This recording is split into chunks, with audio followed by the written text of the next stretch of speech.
Ready start. माननीय सभापति महोदय, मैं आपका बहुत आभारी हूँ जो आपने मुझे इस बिल पर बोलने के लिए समय दिया है।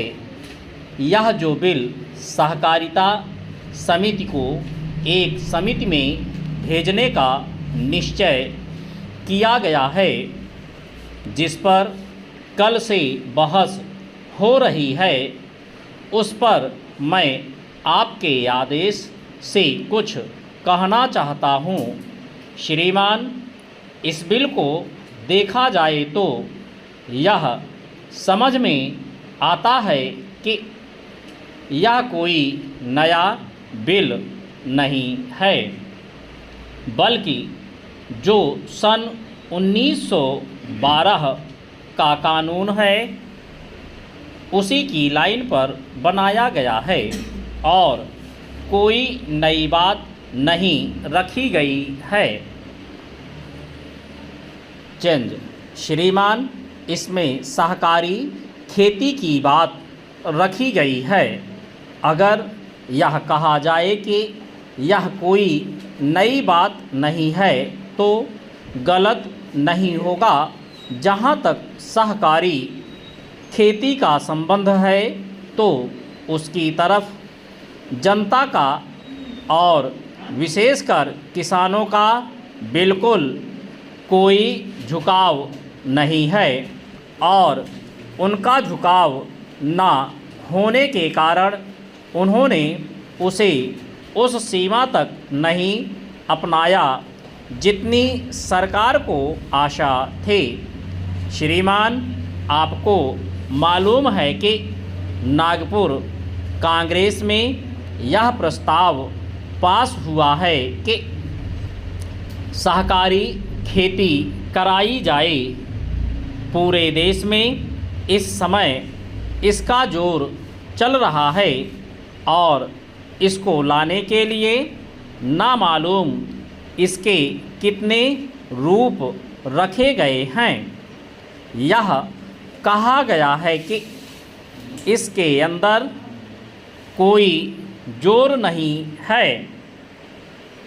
अभी एक माननीय सदस्य कह रहे थे कि राजनैतिक पार्टी के लोग यहाँ पर सहकारिता के संबंध में कुछ कहते हैं और बाहर किसानों से कुछ और ही कहते हैं।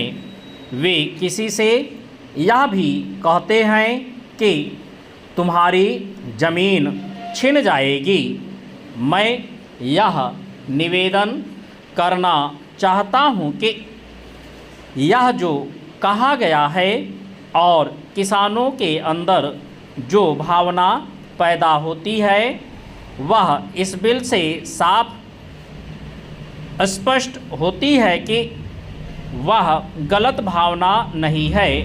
मैं यह जानता हूँ कि जब किसान पार्टी का जोर बढ़ा और किसानों की आवाज़ ऊंची हुई तो सरकार ने और हमारे नेताओं ने यह कहना शुरू कर दिया कि हम सहकारी खेती को किसानों के ऊपर लादना नहीं चाहते, बल्कि यह तो किसानों की इच्छा पर है। लेकिन इसके साथ ही साथ एक बात मैं पहले भी निवेदन कर चुका हूँ और फिर भी निवेदन करना चाहता हूँ कि नेताओं का अपना विचार होना चाहिए। किसी सभा में जब यह कहा गया कि यह जो सहकारी खेती शुरू की गई है यह तो अंत में सामूहिक खेती की तरफ ले जाएगी। चेंज। माननीय सभापति महोदय, मैं आपका बहुत आभारी हूँ जो आपने मुझे इस बिल पर बोलने के लिए समय दिया है। यह जो बिल सहकारिता समिति को एक समिति में भेजने का निश्चय किया गया है जिस पर कल से बहस हो रही है।